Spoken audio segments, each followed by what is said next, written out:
अस्सलाम वालेकुम। आज हम फीमेल्स में पाई जाने वाली कॉमन बीमारी जिसे हम पॉलीसिस्टिक ओवरी सिंड्रोम कहते हैं उसको डिस्कस करते हैं कि एक्चुअली ये क्या चीज़ है, ये क्या बीमारी है और इसके बारे में मज़ीद चीज़ों को देखते हैं। मैं हूं डॉक्टर सुहेल, आपकी सेहत का दोस्त, और आप देख रहे हैं मेरा वीडियो चैनल।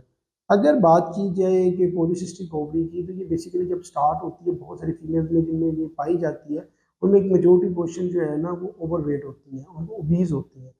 और बेसिक उसके पीछे जो मैकेनिज्म डेवलप होता है वो ये होता है कि इंसुलिन रेजिस्टेंस।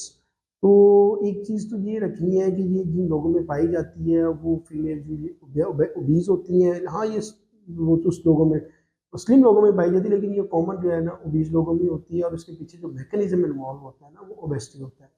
क्योंकि इसकी वजह से हार्मोनल डिस्टर्बेंस होती है फीमेल्स के अंदर, तो टेस्टोस्टेरोन लेवल ज़्यादा हो जाता है, जिसकी वजह से जो चेहरे के ऊपर बाल हैं वो ज़्यादा आ जाते हैं, और चेहरे के ऊपर एक्ने डेवलप हो जाती है। उनके हार्मोन डिस्टर्ब होने की वजह से उनके जो माहवारी है वो डिस्टर्ब हो जाती है।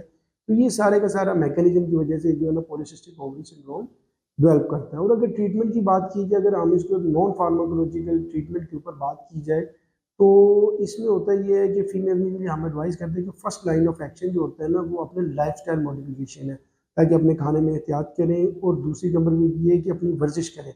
क्योंकि ये 2 चीज़ें इतनी कॉमन है कि जिसकी वजह से फीमेल्स में ये जो पॉलीसिस्टिक ओवरी सिंड्रोम है, ये बेहतर हो सकता है। आज की वीडियो में इतने, मिलते हैं नेक्स्ट वीडियो में। शुक्रिया, अस्सलाम वालेकुम।